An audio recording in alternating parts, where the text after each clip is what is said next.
there's a couple of things that sort of jump out to me.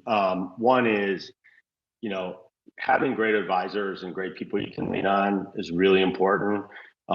Whether they're your board, hopefully they're your board members. You know, the whole board startup relationship sometimes is interesting. Yeah. You know, they're investors. They don't always, they bring something to you. There's great value, and but it's not always the right pieces that complement your experience and Hmm. skills.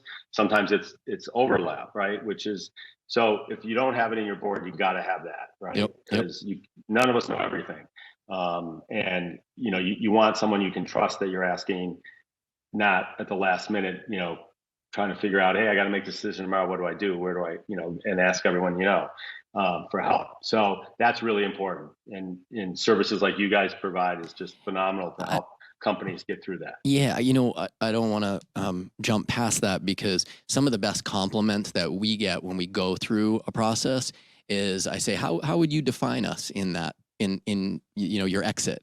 And they'll say, you are my most valuable board member. And I never really thought of building this business to be that. But yeah, you got to surround yourself. And it's not me personally, right? It's the team that gets built. Every one of those advisors that brings something to the table, that you somehow got the best out of everybody and brought them to that conclusion, right? That's a very difficult thing while you're Yeah. building a business. So yeah, And awesome point. and Awesome point. our lawyer was great, Yeah.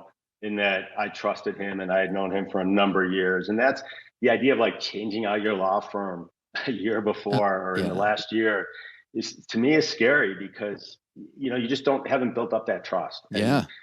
and so things like that were really, really important. So that to me was one big, big, big thing. Okay. I think the other thing is that you know when you can have leverage in the deal, all the better. And Hmm. the leverage could be, we don't need to sell now Hmm. if this deal doesn't happen.